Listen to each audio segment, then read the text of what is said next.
사무엘과 다니엘과 느헤미야와 에스더와 그의 수많은 우리 믿음의 선조들마다 하나님을 아는 백성들 속에 공통적인 공통분모가 있습니다.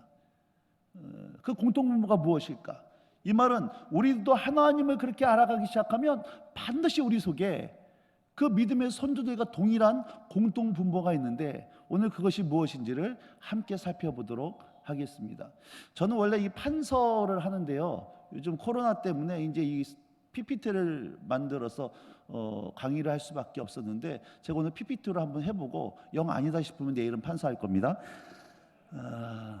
자, 여러분, 출애굽기는 잘 보셔야 됩니다. 출애굽기는 단순히 이스라엘만의 역사가 아니라 우리 믿음의 그 과정에 대해서 차근차근 설명한 책이 이 출애굽기입니다. 자, 그래서 출애굽기는 어쩌면 상징이라고 볼 수 있는데요. 자, 애굽은 무엇을 의미하는 걸까요? 예, 질문할 테니까 대답해 보세요. 틀려도 괜찮습니다. 애굽은 뭐예요? 세상이에요, 세상. 그러면 애굽을 다스리는 바로는 뭘 의미하는 걸까요? 애굽이 세상이면 애굽을 통치하는 바로는 사단이죠. 그러면 그 애굽에서 노예 생활을 하고, 포화링 나는데요, 애굽에서 노예 생활을 하고 있던 사람들은, 히브리 민족은 뭘 의미하는 거예요? 애굽에서 노예 생활을 했다. 영적인 의미로 뭘 의미하는 겁니까? 그렇죠. 죄와 허물로 죽은, 죄와 사단의 노예로 살아가고 있는 불신적인 상태를 의미해주고 있는 거예요. 그러면 이렇게 애굽에서 노예 생활하고 있던 사람들이 출애굽했습니다. 그럼 출애굽은 영적 의미로 뭐예요? 구원이죠. 네, 너무 좋습니다. 자, 그러면 이 출애굽했던 여러분들은 전부 다 뭐한 거예요? 뭐한 백성들? 우리는 출애굽한 백성들이죠. 그럼 출애굽한 백성들이 제일 처음 건너했던 강이 있습니다. 어디예요? 그 홍해는 뭘 의미하는 거예요? 예, 목사님 대답하시면 안 됩니다. 반칙입니다. 세례예요, 세례. 물속에 들어갔다가 나왔다는 거예요. 또 그렇게 의심이 가는 간으로 또 쳐다보신다. 믿으세요, 이거는. 성경에 나오는 얘기니까 바닷속에 들어갔다 나왔다, 물속에 들어갔다 나왔다는 거예요. 감리교는 세례, 침례교는 침례받았다는 겁니다. 자, 그러면 우리는 전부 다 어디를 건넌 사람이에요? 홍해를 건넌 사람들은 다시 애굽으로 돌아가요, 못 돌아가요? 못 돌아가요. 자, 그럼 이렇게 홍해를 건넌 사람들, 이스라엘 백성들을 홍해를 건너게 하신 다음에 어디로 데려가려고 했습니까? 가나안이죠. 자, 그럼 가나안은 영적 의미로 뭘까요? 어디요? 네, 맞습니다. 맞고요. 천국이 맞기는 한데, 문제는 가나안 땅을 천국이다라고만 해버리면은 성경을 해석하는데 굉장한 문제가 생깁니다. 왜 문제가 생기느냐? 잘 보세요. 여러분, 모세가 가나안 땅 들어갔어요, 못 들어갔어요? 모세가 가나안 땅 들어갔어요, 못 들어갔어요? 못 들어갔잖아요. 그럼 가나안 땅이 천국이면 모세 천국 갔어, 못 갔어? 이런 일이 벌어진다니까. 그럼 모세 천국 못 갔으면 지금 뜨거워 이런 데가 있나요? 이게 아니라는 얘기예요. 여러분, 애굽에서 구원받고 세례까지 받은 그 이스라엘 60만 대군이 가나안 땅 들어갔어요, 못 들어갔어요? 못 들어갔어요. 구원은 받아놓고 천국을 못 갔네? 이런 일이 벌어진다는 거예요. 그러니까 가나안 땅이 천국은 맞아요. 분명히 맞습니다. 나 저 가나안 복지 귀한 성에 들어가려고 가나안 땅이 천국이 맞긴 한데, 가나안 땅을 천국이다라고만 해버리면 이런 어려운 문제가 생긴다는 거예요. 자, 가나안 땅이 천국이기도 하지만 죽어서만 가는 것이 아니라 현재 이 땅에서도 누려야 될 것이 어디란 얘기예요? 그게 가나안이란 얘기예요. 그래서 가나안을 뭐라고 그러느냐? 여러분, 안식하는 땅이라 그래요. 젖과 꿀이 흐르는 땅. 요한복음 10장 10절 말씀에 보면은 인자가 온 것은 양으로 생명을 얻게 하고 홍해를 건너게 할 뿐만 아니라 또 어떠한 삶? 풍성한 삶을 얻게 하려고 예수님이 오셨다라고 하는 겁니다. 여러분, 은행에 지점이 있다는 얘기는 반드시 뭐가 있다는 얘기예요? 본점이 있다는 거예요. 그럼 우리는 이 땅에서 천국에 뭘 누려야 됩니까? 지점을 누려야 나중에 진짜 천국 가서 문화 충격 안 받아요. 여기서 천국을 못 누리고 진짜 천국 가잖아요. 그러면 굉장히 충격을 받아요. 예수님이 말씀하시는 겁니다. 우리 인천 새지방교회 성도들 너무 수고 많았다. 예수님 환영하실 때요, 예수님 보고 근데 누구세요? 그러는 거예요. 예수님이 굉장히 쑥스러워가지고 나 예수다 그러니까 말씀 많이 들었습니다 이러시면 안 된다는 거예요. 자, 그러니까 천국은 죽어서만 누리는 것이 아니라 어디서도 누려야 된다. 여기서도 누려야 돼. 여기서도. 아멘. 그래서 천국 가나안 땅을 뭐라고 의미하냐면은 죽어서 가는, 분명히 가는 천국도 맞긴 하지만 천국 죽어서 가는 것만 얘기하는 것이 아니라 예수 안에서 누리는 풍성한 삶, 적극 흐르는 땅, 안식하는 땅이다라고 설명해 줄 수 있다는 얘기예요. 이해되시겠죠? 자, 문제는 뭐냐면은 여러분, 그 안식하는 땅이고 풍성한 삶이고 적과 흐르는 땅인데, 자, 여호와는 나의 목자시니 내가 부족함이 믿으세요? 누리고 계시나요? 정말 부족함이 없어요? 웃는다고 해결될 문제가 아니야 이게 지금. 아니, 고백은 여호와는 나의 목자시니 부족함이 없다 그러는데 우리는 뒤돌아보면 맨날 부족해. 허구한나 부족해. 범사에 부족해요. 그러면은 이 고백과 우리 삶이 너무 괴리가 있다는 얘기예요. 자, 저는 이제 개인적으로요, 이 기독교 실존주의자라고 스스로 얘기를 합니다. 말씀이 그런 있으면, 근데 그게 도대체 나랑 뭔 상관이 있냐는 거예요. 늘 저는 이게 고민이었어요. 여러분, 2000년 전에 역사하신 예수님이 지금도 동일한 하나님이십니까? 아멘이시죠? 그러면 2000년 전에 역사했던 하나님이 지금도 역사하고 계실 거 아니에요. 그런데 2000년 전에 사도행전에 나오는 교회의 모습과 똑같은 하나님을 모시고 있는데 왜 지금의 교회의 모습은 왜 이렇게 큰 차이가 벌어지냐는 거예요. 조지 뮬러 아시죠? 평생 5만 번 응답받은 기도의 사람.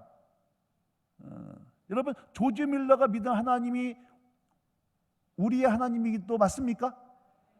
그럼 조지 뮬러는 평생 5만 번 응답해요. 아침 먹고 응답, 저녁 먹고 응답, 매일같이. 우리는 몇 번이나 응답받았습니까? 똑같은 하나님 모시고 있는데 조지 뮬러는 평생 5만 번, 하루에 2번씩 꼬박꼬박 응답. 우리는 손에 꼽아요. 그 조지 뮬러가 믿는 하나님, 조지 뮬러는 하나님의 장자고 우리 뭐 주워온 자식이냐는 거예요. 똑같은 하나님 모시고 지금도 동일하게 살아계시는데 왜 조지 뮬러 우리 이렇게 큰 차이가 날까? 요한 웨슬리가 경험했던 하나님과 오늘 우리가 경험한 하나님이 같아요, 틀려요? 같아요. 근데 요한 웨슬리는 전 세계가 나의 교구라고 하면서 여러분 가는 곳마다 놀라운 일이 벌어졌는데 우리는 아무 일도 안 벌어져요. 오늘 이것 좀 보고 싶은 거예요.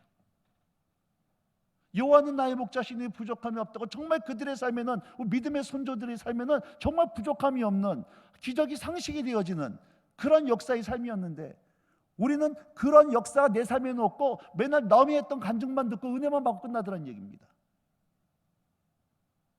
자, 동일한 하나님을 모시고 있고 그 하나님은 여전히 지금도 동일하게 어제나 동일 역사하고 계시는 하나님인데 왜 그들과 우리의 삶에 차이가 있을까? 오늘 이걸 좀 한번 해결해 보면서 어떻게 그 삶을 함께 동일하게 누릴 수 있을까? 함께 좀 말씀으로 추적해 보도록 하겠습니다.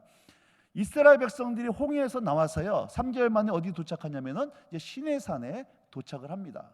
여기서 율법을 받고 성막을 만들고 그리고 1년 만에 드디어 하나님께서 이스라엘 백성들 보고 가나안 땅으로 들어가라 그럽니다. 그래서 이들이 가나안 땅으로 들어가는데 가나안 땅 입구가 어디냐면은 가데스 바네예요. 같이 합시다. 가데스 바네야. 가데스 바네야. 자, 가데스 바네 하면 딱 떠오르는 사건 무슨 사건? 네 마음대로 얘기하세요. 지금 다. 가데스 바네야. 12정탐꾼. 기억나시죠? 가데스 바네아 12정탐꾼입니다. 자, 12정탐꾼을 가데스 바네에서 가나안 땅으로 보내가 정탐하고 오게요. 자, 잘 보세요. 12명이 각자 다른 것을 보고 왔습니까? 똑같은 거 보고 왔습니까?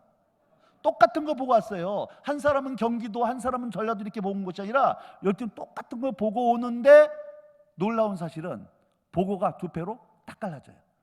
10명은 가나안 땅을 보고 뭐라고 얘기하냐면 정말 저기는 적과 꿀 흐르는 땅이 맞습니다. 그래서 장정 2명이 그 땅에 실과를 메고 옵니다. 그런데 10명은 뭐라고 했냐면 정말 저 가나안 땅은 적과 꿀 흐르는 땅이 맞기는 하지만 저기에 안악 자손이 있습니다. 그들은 거인들입니다. 그들 보기에 우리는 뭐와 같다? 메뚜기 같습니다 하면서 메뚜기 컴플렉스 빠집니다.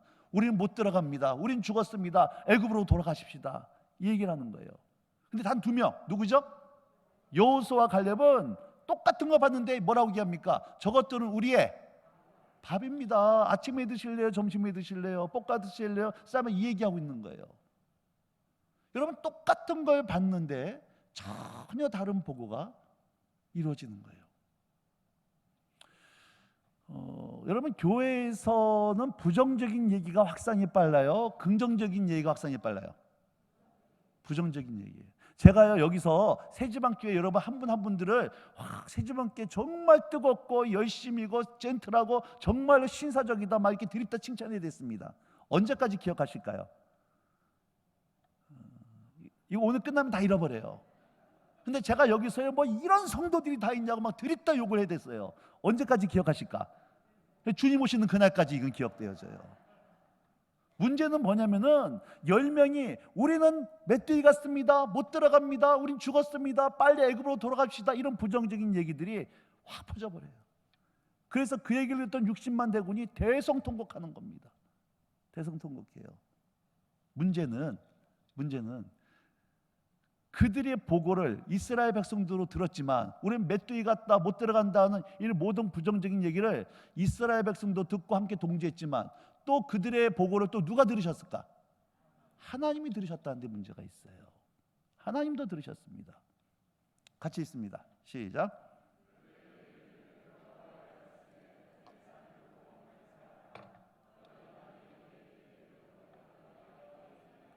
절 따라서 하세요. 말씀이 그렇다면 그런 거다. 말씀이 그렇다면 그런 거예요. 여러분 하나님이 하나님의 삶을 두고 하나님의 목숨을 걸고 맹세하신 겁니다. 우리는 뭔가 중요한 약속을 할 때 목숨 걸고 맹세한다. 이 약속은 반드시 뭐한다? 지키겠다는 거예요. 하나님이 하나님의 삶, 인생을 걸고 하나님의 생명을 걸고 맹세하셨는데 뭐라고 맹세하시느냐? 너희 하는 말이 하나님 귀에 들린 그대로 뭐 하신대요? 행하시겠다는 거예요. 그럼 오늘 우리가 하는 말을 누가 듣고 계신다? 하나님 뭐 하신대요? 행하신대요. 행하신대요. 죽겠다 그러면 하나님 뭐 하신다는 거예요? 죽이신다는 거예요. 제가요 여러분 놓고 기도할 때 하나님이 저한테 그러시더라고요. 야 내가 요즘 고민이 많다 그래요. 그래서 하나님께 제가 하나님 무슨 고민이 많으신데요? 여쭤보니까 하나님 하신 말씀이 아니 새지방교회 그 성도들이 기도할 때는 맨날 살려달라고 하면서 평소에 말할 때는 죽겠다 그러니까 이 인간을 죽여야 될지 살리실지 모르시겠다는 거예요. 여러분 세상 사람들은 안 된다, 못 살겠다, 죽겠다, 힘들다 그럴 때 하나님을 믿는 여러분들은 내 인생에 소망이 있습니다. 내 자녀를 변화시키실 것입니다. 우리 교회를 부흥시키실 것입니다. 이런 믿음의 언어, 생명의 언어, 사람은 살리는 언어가 있기를 주임으로 축복합니다. 여러분 오해하시면 안 돼요. 뭐 적극적인 사고방식, 긍정임 이런 거 얘기하는 게 아닙니다. 우리가 믿음은 어디에서 나요? 들음에서. 들음은 그리스도의 말씀으로.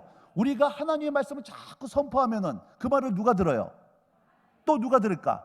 내가 들으면서. 내가 하나님 말씀을 자꾸 선포하니까 하나님 말씀을 내가 들으면서 내 안에 뭐가 생겨요?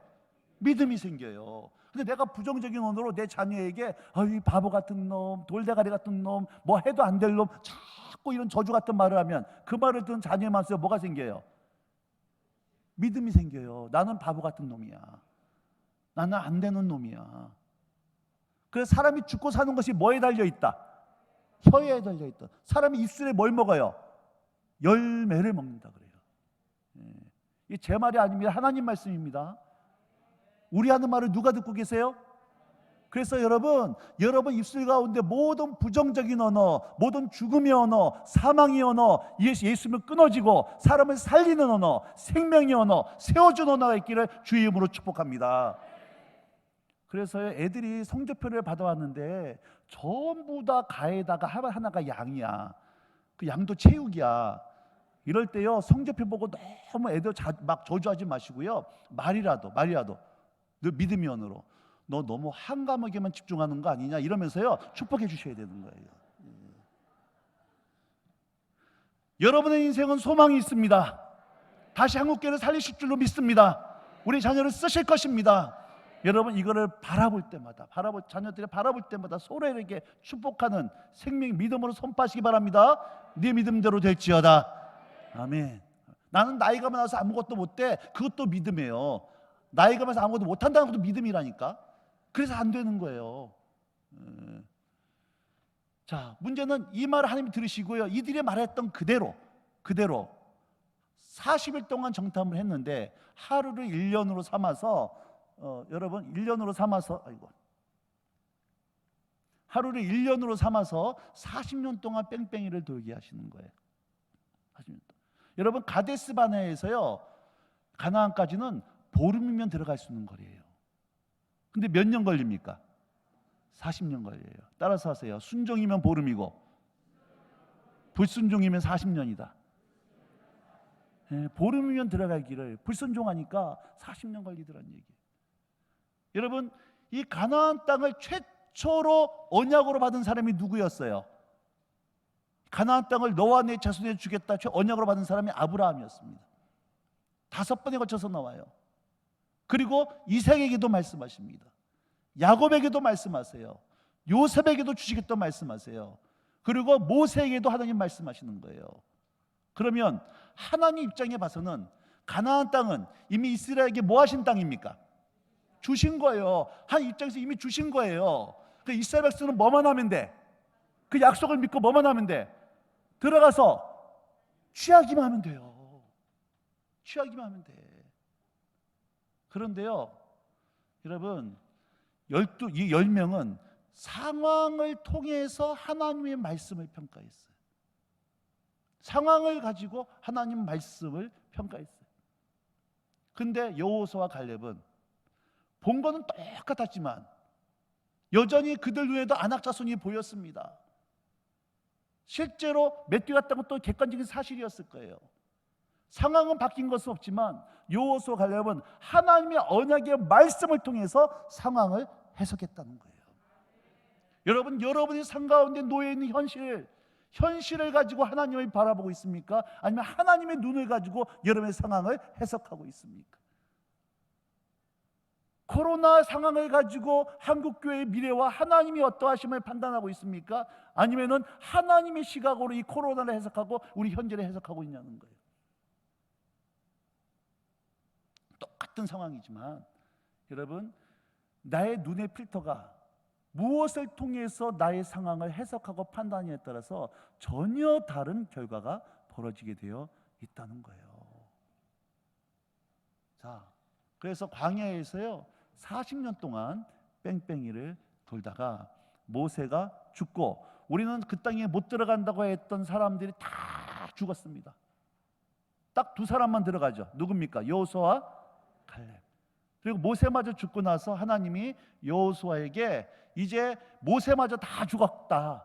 그래서 너는 이스라엘 백성들을 데리고 가나안 땅으로 들어가라 그럽니다. 그런데 이제 문제가 생겼어요. 가나안 땅으로 들어가려고 하니까 건너야 됐던 강이 있었죠. 무슨 강입니까? 요단강이에요. 자, 그러면 또 생각해 보세요. 홍해와 요단강의 차이가 어디에 있을까? 홍해는 바다고 요단강 강이다 이런 얘기하지 마시고요. 홍해와 요단강의 차이. 신학적 의미는 똑같습니다. 그런데 차이가 있어요. 홍해는 하나님이 뭐 했어요? 갈라 놓고 땅을 아스팔트로 깔아놓고 이스라엘 백성들이 건너게 하셨어요. 그러니까 우리가 구원받는데 우리가 한 게 있어요, 없어요? 아무것도 없어요. 구원은 하나님이 철저히 모든 걸 다 하신 겁니다. 믿음으로 건너가기만 하면 되는 거예요. 아멘이시죠? 근데 요단강은 어때요 지금? 상황이 어떻습니까? 요단강 상황은 읽을까요? 시작.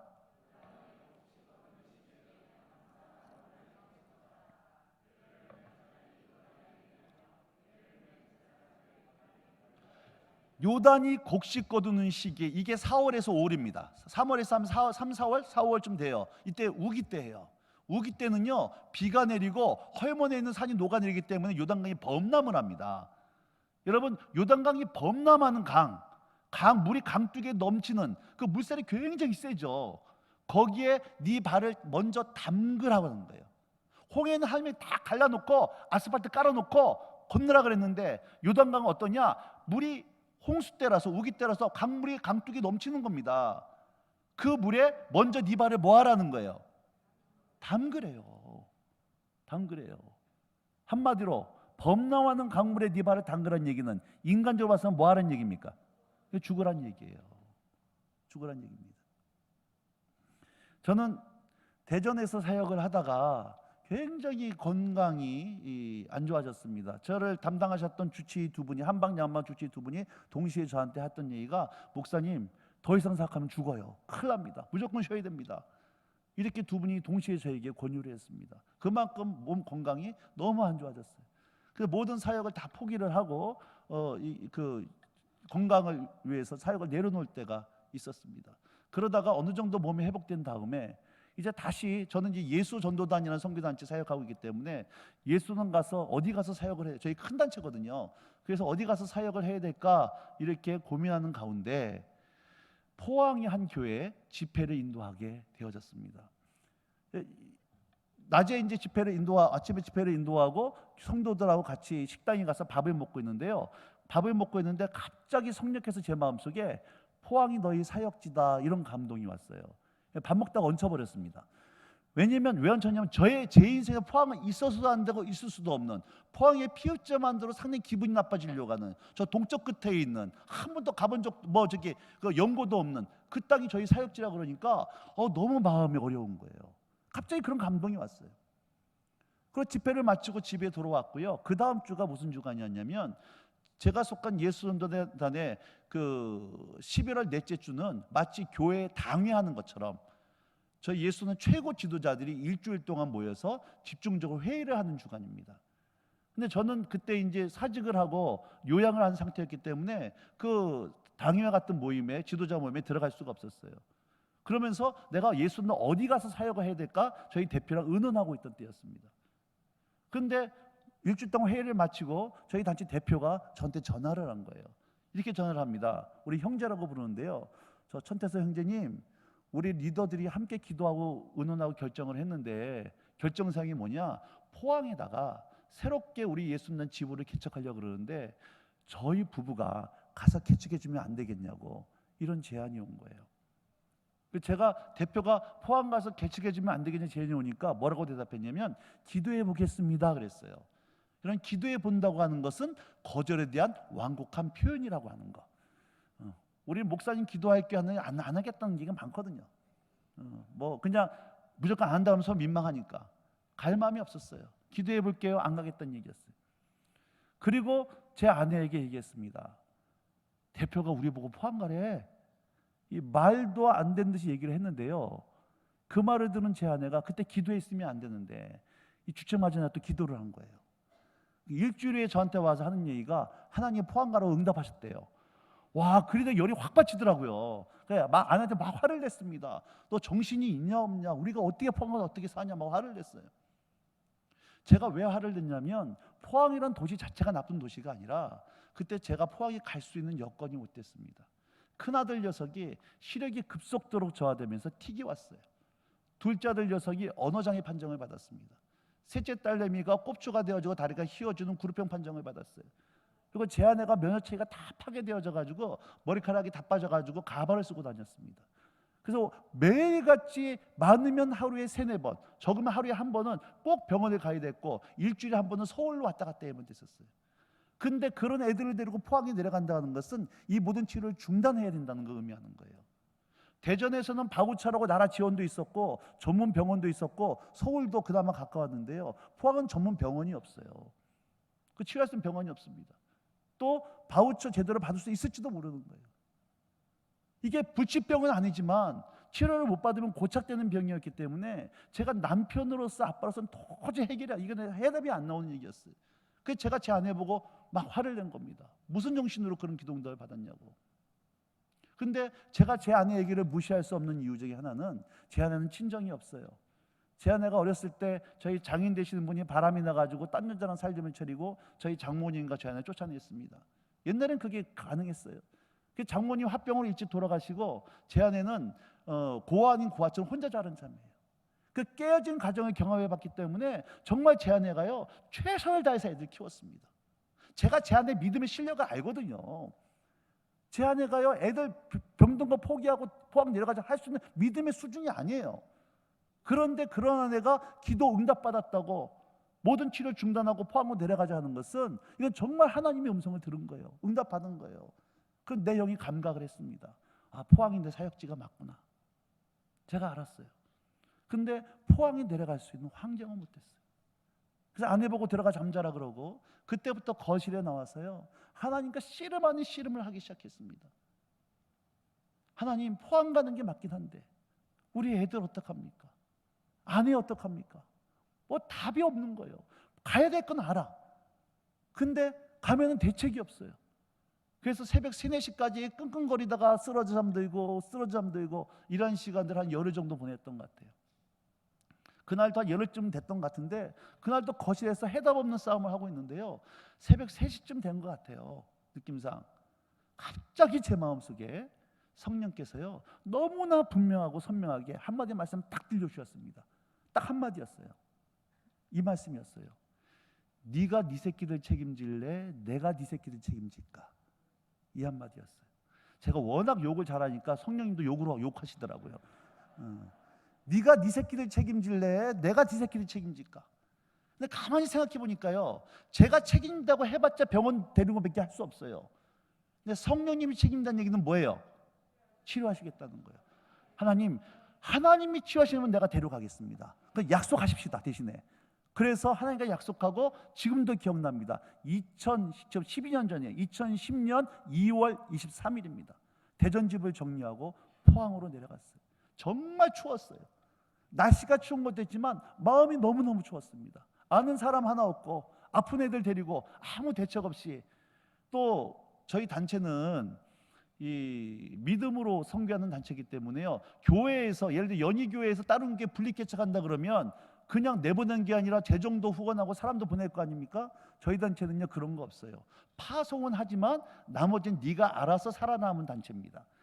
저는 이게 믿음이 있는 건지 현실을 보는 건지 지금도 개념이 안 생기는데 하여튼 파송을 할 테니까 니들이 알아서 살아남은 단체예요. 그래서 그때요 MH 법칙이라고 혹시 아십니까? 그 당시 한창 경제학 용어였는데 유행했던 용어인데 MH 법칙이라고 남자분들 MH 법칙 맨 땅의 헤딩 법칙 이겁니다.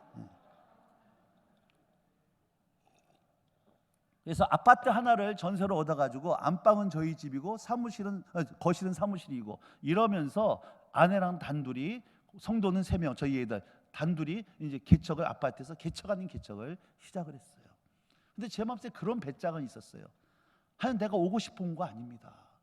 주님이 보내셔서 왔습니다. 난 여기까지 순종했으니까 나머지 좀 알아서 하셔야 된다고. 돈 안 주시고 사람 보내면 난 그거 모르겠다고. 알아서 하시라고. 그러면서 아내랑 거실에 나와서 기도만 하는데요.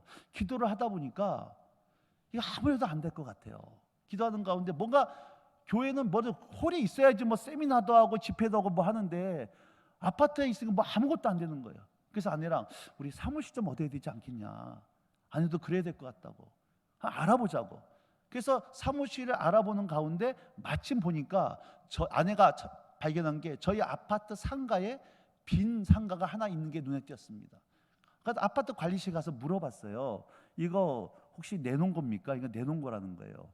그럼 보증금이 얼마고 월세가 얼마까 물어보니까 주인한테 물어봐야 된대요. 그래서 한번 좀 물어봐 달라고 그랬습니다. 주인한테.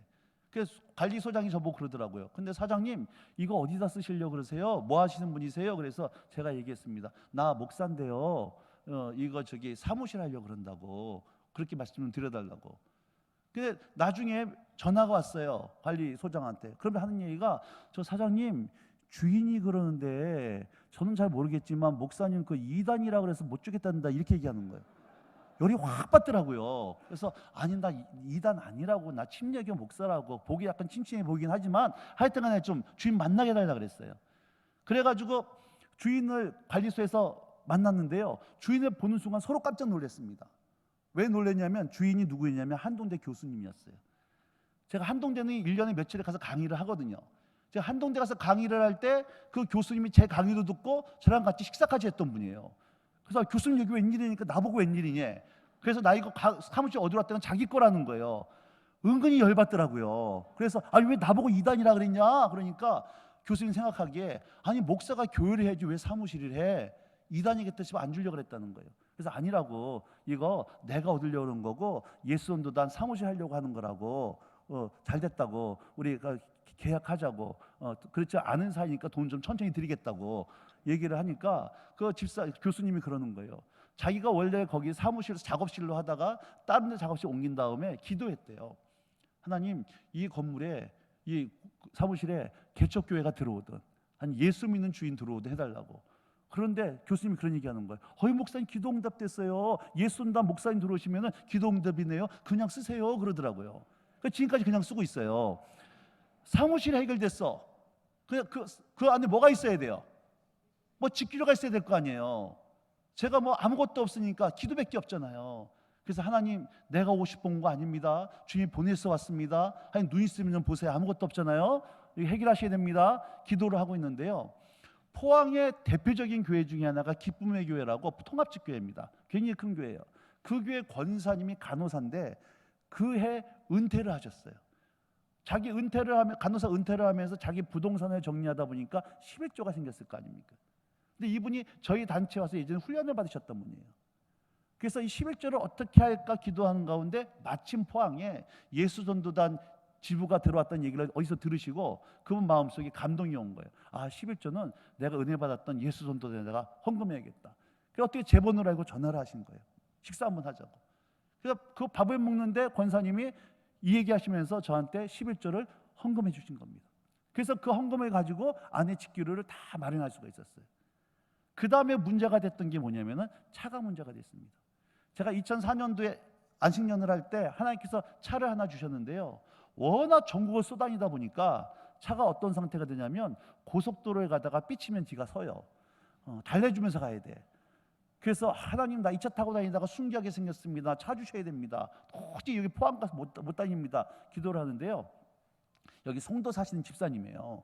송도 집사님인데 저한테 전화가 왔어요. 3월 15일입니다. 그날이 전화가 왔는데 이렇게 전화하는 거예요. 목사님 포항 갔다면서요? 그래서 아니 어떻게 알았어요? 그러니까 아니 자기 부부가 저희에서 기도한 거 몰랐냐고. 아니 그러시냐고, 계속 기도 좀 해달라고. 근데 그분이 이런 얘기를 하는 거예요. 자기가 사업을 정리를 하고 새로운 사업을 구상하면서 기도하고 있는데 자꾸 기도를 하는데, 기도하는 가운데 천 목사 차 필요하다, 천 목사 차 필요, 이런 생각이 자꾸 들더라는 거예요. 그럼 왜 이런 생각이 들까 싶어서 전화를 했다는 거예요.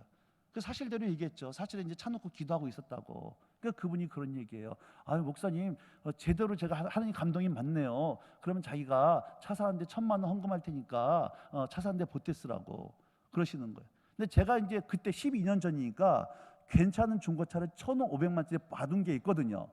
그래가지고 속으로 할 바에 500만 좀 더 하지 싶어가지고, 집사님 혹시 비타 500 드실래요? 뭐 이런 얘기 해가면서 좀 알아차리라고 얘기했는데 못 알아먹으시더라고. 하여튼 그래서 하여튼 1,000만 원 주셔서 감사합니다고 받았어요. 그 다음에 500만 원이 더 필요한 거예요. 500만 원 더 기도하고 있는데 제가 이 만나감리교회는 1년에 2차례씩 꼬박꼬박 강의를 갔습니다. 코로나 전까지. 만나감리교회 이제 2차 강의를 가다 보니까 그 교회 권사님들하고 장로님 아는 분들이 꽤 많이 생겼어요. 그 만나감리교회 권사님이 저한테 이제 갈 때가 돼서 전화가 온 거예요.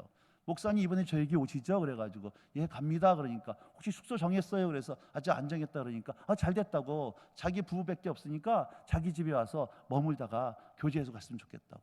저야 뭐 감사합니다. 그래가지고 그날 집회를 마치고 그 권사님 집에 이제 가서 네 분이랑 함께 차를 마시는데요, 그 안주인 되신 권사님이 저한테 하얀 봉투를 하나 주시는 거예요. 주시면서 목사님 여기까지 왔으니까 필요한 데 쓰세요 그래요.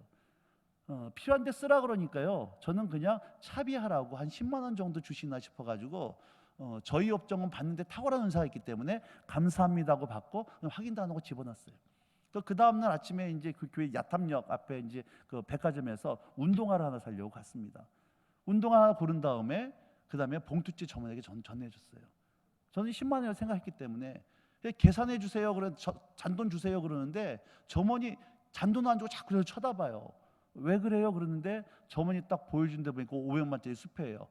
그럼 다시 주세요. 달라 그런 다음에요. 그래서 그거 가지고 1,100만짜리 그 원래 밟던 차를 살 수가 있었어요. 사무실이 해결되고 차가 해결됐습니다. 그때부터 이제 포항에 사역하겠다고 이제 전임 스태프들이 내려오기 시작을 했어요. 저희 단체는 월급을 주지 않는 단체이기 때문에 일반 회사는 월급을 주기 때문에 발령을 내잖아요.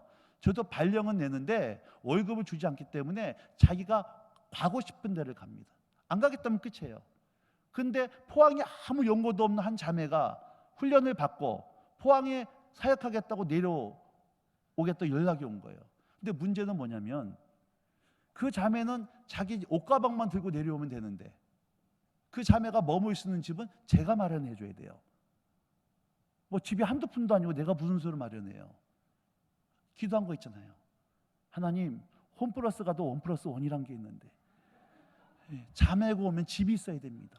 사람은 내려왔는데 집이 없으면 내가 받을 수 없습니다. 근데 하나님의 성품상 한 사람을 준비시켜서 보내셨으면 하나님 뭐까지 예비하셔야 돼요? 집까지 주셔야지. 이게 아구가 맞는 거예요. 하나님 보내셨으니까 집도 예비하신 줄로 믿고 내가 집은 전세로 계약을 하겠다고. 어차피 없는 사람이 1억이나 10억이나 똑같은 거니까 20평짜리 빌라 하나를 전세로 계약을 일단 했습니다. 그리고 이제 계약금을 지불해 놓고 잔금을 놓고 기도하는데요. 혹시 요즘 그 집 놓고 기도하신 분들 잘 참고하시기 바랍니다. 잔금을 놓고 기도하는데요. 하나님이 대정분이세요. 무슨 얘기냐? 시간관념이 없어요. 하나님이. 대전은 예배 때 은혜 받고 집에 가서 하면 한다 그러거든요. 좀 늦어가지고 분명히 이때까지 주셔야 되는데 10원짜리 한 장 안 들어와요. 이제 잔금 치를 날짜가 일주일 남았어요. 일주일 후에도 잔금이 안 들어오면은 계약금 날라가고 계약 파기되고 사람 완전히 바보 되는 겁니다. 와, 속이 바짝바짝 타요. 그러다가 일주일 남겨놓고 부산에 제가 회의가 있어서 부산에 내려갔는데요. 부산에 내려가니까 또 제가 왔다는 얘기를 듣고 부산의 몇몇 집사님들이 식사하자고 연락이 왔어요.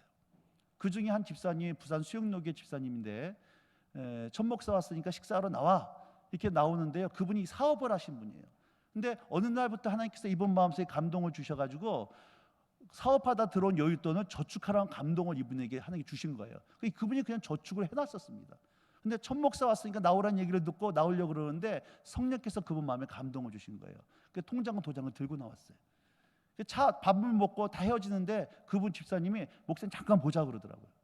그래서 그분하고 잠깐 만나서 차 한잔 마시는데 그분이 그런 얘기를 하는 거예요. 목사님, 예전부터 하나님께서 저한테 사업하다 들어온 여윳돈 저금하라 그랬고 저금해 놨는데 그냥 저금했대요. 그냥 대책 없이.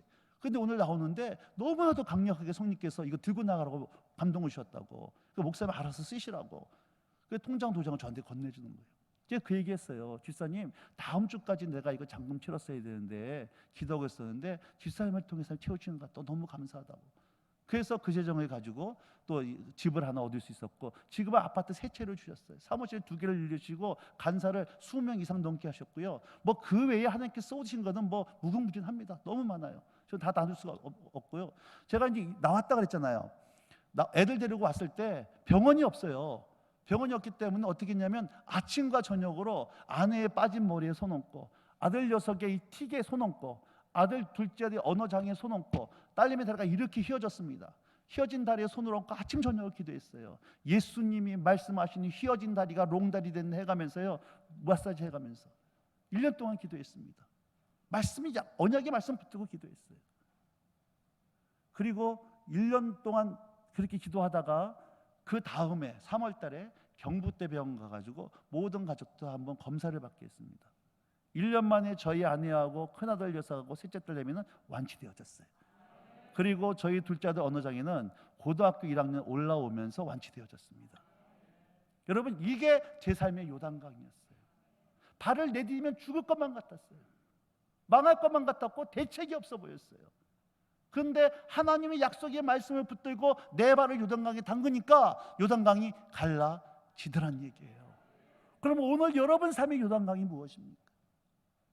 오늘 여러분 교회가 건너야 될 요단강이 있을 거예요. 사람의 논리와 사람의 상황으로는요 계산이 안 나와요. 하면은 망할 것만 같아요. 죽을 것만 같아요. 그러나 기도할 때마다 하나님이 네 발을 담그라고 말씀하시는, 나의 등 뒤에서 나를 재촉하시며 내가 너를 도와줄 테니까 네 발을 담그라고 하는, 여러분 그 거룩한 음성을 듣고 계십니까? 그것이 있어요. 여러분 이때 여러분의 발을 믿음으로 내딛기 시작할 때 요단강이 갈라지고 바다를 걷는 역사가 나타난 줄 믿으시기 바랍니다. 이스라엘 백성들이 가나안 땅 들어가서 제일 먼저 부딪힌 성이 무슨 성이에요? 여리고성입니다. 여러분 여리고성이 성벽이요 외벽이 있고 내벽이 있습니다. 이 연희감리교회 교회 벽 두께가 한 30cm 된다고 해보세요. 벽 두께가 30cm. 혹시 중국의 자금성 가면은 자금성 제일 천문 천안문의 벽 두께가 얼마나 되는지 아세요? 자금성의 벽 두께. 중국 가서 맨날 짜장면 생각하지 마시고요.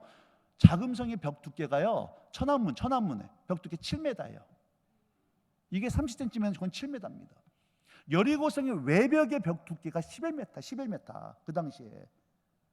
그러니까 이거는 난공불락의 요새예요. 여러분 이 여리고성 어떻게 무너졌습니까? 이스라엘 군사력으로 무너뜨린 거 아니에요. 하나님 말씀 듣고 하루에 한 바퀴 돌고 마지막 7바퀴째 돌고 마지막 큰 소리로 믿음으로 외치기 시작할 때 여리고성이 무너져 내렸어요. 여리고성 무너뜨리고 난 다음에 그 다음에 무슨 성이었어요? 아이성입니다. 여리고성 무너뜨리고 나니까 아이성은요 성 같아 보이지도 않아. 그래서 이 사람들이 기도 안 합니다. 하나님 음성 안 들어요. 뭘 의지합니까? 자기 군사력 믿고 3,000명 보냈다가 패해서 오는 거예요. 여러분 가나안 땅은요 절대로 이스라엘의 군사력과 능력으로 차지한 땅이 아닙니다. 하나님의 약속의 말씀을 믿고 그 다음에 그 땅을 받는 만큼 자기들 것이 된 것이지 자신의 힘과 능력으로 얻은 땅이 아니었다는 얘기예요. 조지 밀러와 요한 웨슬리와 수많은 믿음의 선도들과 우리의 차이가 어디 있습니까? 그분들은 하나님의 약속을 믿고 그 말씀에 자기 생명을 걸었어요. 그러니까 그 풍성한 삶, 적게 흐른 땅이 그들의 소유 유업으로 누려졌는데 우리는 그 말씀 앞에 내 삶을 드리질 못해요. 믿음으로 반응하지 못하고 있다는 얘기입니다. 오늘 그걸 근거로 해서 오늘 본문을 이제 다시 한번 해석해 볼까요? 히브리서 3장 15절부터 보도록 하겠습니다. 히브리서 3장 15절부터. 자, 여러분 제가 읽을 테니까 앞에 성경 나올 겁니다. 3장 15절. 히브리서 3장 15절입니다. 제가 넘겨야 되는데. 자, 제가 읽을 테니까 잘 보세요. 성경에 일렀으되 오늘 너희가 하나님의 음성을 듣거든 하나님을 경노하시되 함같이 너희 마음을 완고하게 하지 말라 하였으니 하나님의 음성을 듣고 하나님을 경노하시게 하던 자가 누구냐? 바로 모세를 따라 애굽에서 나온 모든 사람이 아니냐? 또 하나님이 40년 동안 누구에게 노하셨느냐? 그들의 시체가 광야에 엎드러진 범죄한 자들에게 아니냐? 또 하나님이 누구에게 맹세하사 그의 무엇에요? 안식이 어디라 그랬어요? 가나안 땅, 적극 흐르는 땅, 그의 가나안 땅 안식에 들어오지 못하리 하셨느냐? 그 뭐하지 아니하던 자들, 순종하지 아니하던 자들이 어디에 못 들어갔어요? 안식에 가나안 땅에 못 들어갔어요. 근데 그 다음 말씀 보세요. 이러보건대 그들이 뭐하지 아니함으로 믿지 아니함으로 능히 들어가지. 자, 18절 말씀은 뭐하지 않았기 때문에 안식에 못 들어갔습니까? 19절 말씀은 뭐하지 않았기 때문에. 그럼 믿음과 순종은 무슨 뜻이다? 같은 뜻이라는 거예요. 믿음 이퀄 순종입니다. 나 하나님 믿어. 근데 순종은 안 돼. 이게 믿는 거야, 안 믿는 거예요? 안 믿는 거예요. 우리는 믿는 만큼 순종하게 돼 있어요. 그러니까 내가 순종이 안 되는 얘기는 하나님이 안 믿어진다는 거예요. 아까 찬양했잖아요. 전능하신 하나님. 예? 말은 고백해도 전능하신 하나님이 안 믿어지니까 순종이 안 되는 거예요. 여러분 사무엘과 느헤미야와 에스더 모든 믿음의 선조들의 공통점은요, 그들 마음속에 절대적인 하나님의 성품과 말씀에 대한 절대적인 믿음이 있었고 그 믿음이 뭘로 증명이 됐냐? 순종으로 증명이 되어졌다는 얘기예요. 순종하려고 하지 마세요, 여러분. 안 됩니다. 하나님을 알면 순종은 되어지는 거예요. 남편을 믿고 아니까 결혼이란 내 인생을 전체 남편에게 순종했던 거 아닙니까? 드렸던 거 아닙니까? 믿지도 못한 남편에게 어떻게 내 인생을 드릴 수가 있겠어요? 저 남편이, 저 남자가 저희가 믿어지니까 기꺼이 내 인생을 전체 드리는 거 아닙니까? 보세요. 4장 1절입니다. 그러면서 그러므로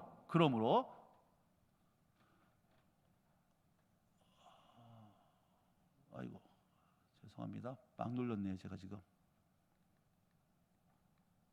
자, 4장 1절. 그러므로 우리는 두려워할지니 뭘 두려워해야 되냐? 그의 안식 가나안 땅에 들어갈 약속이 남아있을지라도 너희 중엔 혹 이르지 못할 자가 있을까 함이라. 지금도 하나님의 풍성한 약속이 지금도 우리를 향해 예비되어 있는데 우리가 뭘 두려워해야 되느냐? 하나님의 풍성한 복이 있음에도 불구하고 가나안 땅에 들어가서 그걸 누리지 못할 것을 두려워하라는 얘기입니다. 평범한 인생을 두려워하라는 얘기예요. 요한웨슬리처럼, 마틴 루터처럼, 사무엘처럼, 느헤미야처럼 살지 못하는 걸 두려워해야 된다는 얘기입니다. 그러면서 2절 말씀 보세요. 같이 있습니다. 시작. 그들과 같이 우리도 복음 전함을 받은 자이나 들은 바 그 말씀이 그들에게 유익하지 못한 것은 듣는 자가 믿음과 결부시키지 아니합니다.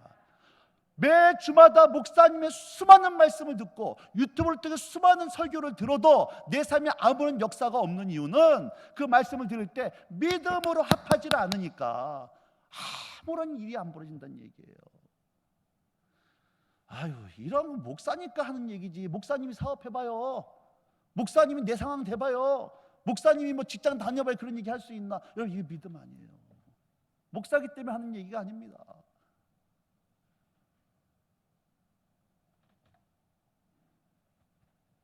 여러분, 최근에 기도할 때 하나님께서 여러분에게 순종을 요구하는 어떤 영역들이 있을 거예요. 아닌 척하지 마세요. 분명히 있습니다. 기도할 때마다 기도하신 분은 분명히 주님께서 도전해라, 순종해라, 네 발을 담거라, 바다 일에 네 발을 내들어라. 근데 내 속에 두렵고 하고 싶지 않은 마음이 있고, 여러분 그때 그 말씀 앞에 겸손하게 순종하기 시작할 때 요단강이 갈라지고 바다 위를 걸으며 여리고성이 무너지고 가나안 땅의 풍성한 삶의 역사가 여러분 것이 되어진 줄로 꼭 믿으시기 바랍니다. 이 간증을 가지고요, 엄마 아빠가 기도했더니 하나님 이런 은혜를 주셨노라고 하는 이 간증을 우리 자녀들의 눈 똑바로 뜨고 엄마 아빠가 이렇게 기도했는데 이렇게 응답하셨어. 이러면 이게 자녀들의 신앙교육 아닌가요? 그럴 때 우리 엄마가 믿는 하나님 진짜야, 우리 아빠가 믿는 하나님 진짜야. 여러분, 자녀들이요 다른 데로 갈 수가 없어요. 매주마다 이러한 간증이 여러분의 교회 재단에서 날마다 간증으로 울려 퍼진 은혜가 있기를 주임으로 축복합니다. 마지막으로 하나만 보고 마칠게요. 여호수아 14장입니다. 연결되는 말씀이 여호수아 14장 6절부터 제가 읽을게요. 그때라고 하는 것은요, 가나안 땅에 들어가서 8년 동안의 정복전이 끝난 겁니다. 그 땅을 다 이제 분배를 하는 거예요. 정복전이 끝나고 땅 분배가 끝났을 때입니다. 유다 자손이 길갈에 있는 여호수아에게 나아오고 그니 사람 여분네 아들 갈렙이 여호수아에게 말하되 여호와께서 가데스 바네에서, 어디요? 가데스 바네야, 기억나시죠?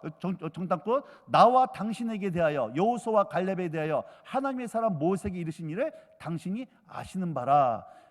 갈렙의 나이 40세에 여호와의 종 모세가 가데스 바네에서 나를 보내어 이 땅을 정탐하게 했으므로 내가 당신과 함께 성실한 마음으로 뭐라고 보겠습니까? 이것은 우리들의 밥입니다라고 보고하였고, 그러나 나와 함께 올라갔던 내 형제들 10명은 우리는 메뚜기 같다고 고백함으로 백성들의 간담을 높게 하였으나 나는 내 하나님 여호와께 충성하였으므로 그날에 모세가 뭐라고 맹세했느냐?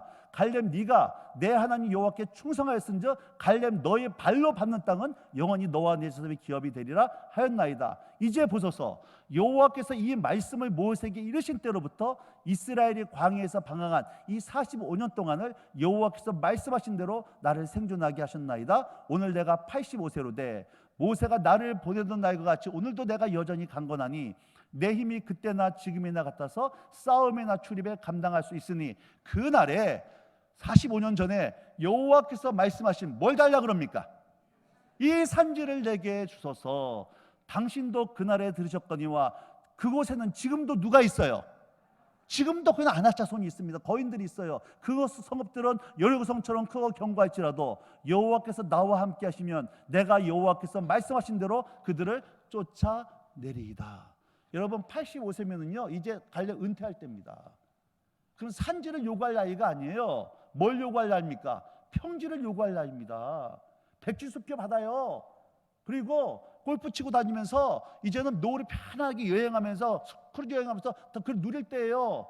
근데 그 은퇴해가지고 몇 시간 편하게 누릴 그 나이에 평지를 요구하고 백지수표 요구하는 것이 아니라 뭘 요구하느냐? 산지를 요구하는 거예요. 산지.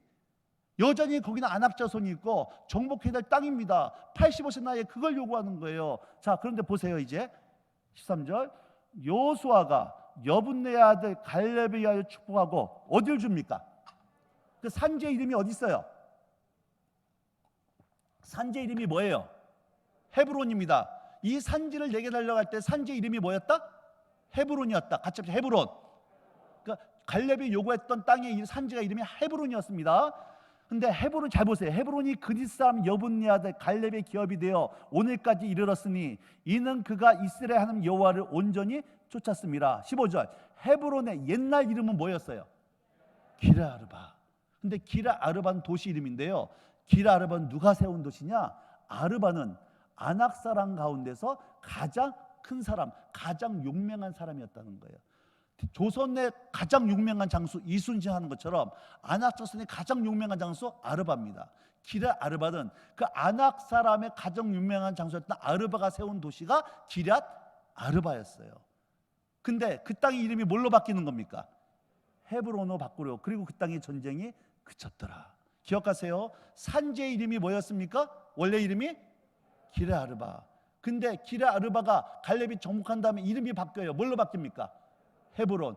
헤브론의 뜻이 뭐냐면 하나님과의 교제라고 하는 뜻이에요. 하나님과의 교제. 여러분 하나님 메시지를 들어야 돼요. 산지였습니다. 여전히 거인들이 있고 그거 견고한 성읍이 있습니다. 정말 하나님이 계시냐? 하나님이 있으면 내 손에 장을 지져 하나님 이름을 모욕하고 복음을 거절하고 예수 믿음을 핍박하고 여러분 예수쟁이들을 전부 다 편협하다고 조롱하고 놀리는 여러분 기르아르바. 오늘 여러분의 기르아르바가 어디예요? 어떤 분은 친정일 수 있고 어떤 분은 직장일 수 있고 오늘 이 세인천 지방의 기르아르바는 여러분 이 땅입니다. 여기예요. 여기. 여전히 정복해야 돼. 불교권, 공산권, 이슬람권, 힌두권 소외되고 상한 사람들 원수가 통치하고 있고 복음이 들어가지 않고 정말 저 땅이 정복될 수 있을까? 저 사람이 예수 믿을 수 있을까? 저 가정이 변화될 수 있을까? 믿음이 안 생기는 곳 거기가 기르아르바예요. 갈렙은요 그 산지 지금 내게 달라고. 몇 세래? 85세. 그리고 그 땅을 정복한 다음에 이름을 뭘로 바꿉니까? 헤브론. 하나님과 교제하는 땅으로 바꿔버려요. 오늘 여러분의 인생 가운데 이 놀라운 헤브론의 역사 있기를 축복합니다. 여러분의 기럇아르바가 변화되어져서 헤브론 하나님과 교제하는 그 인생으로, 그 가정으로, 그 직장으로 이 인천 땅이 되어지길 주의 이름으로 축복합니다. 여러분 하나님의 갈렙의 하나님은 지금도 살아계십니까? 믿으십니까? 하나님의 갈렙의 하나님은 지금도 살아계신 줄 믿습니다. 그러면 그 하나님의 갈렙은 어디 있냐는 거예요. 갈렙의 하나님은 지금도 눈 시퍼렇게 살아계신데 동일하게 지금도 나에게 이 산지를 달라고 요청하는 하나님의 갈렙, 그 사람, 오늘 여기 앉아있는 여러분 한 분 한 분들이 되어지기를 주의 이름으로 축복합니다.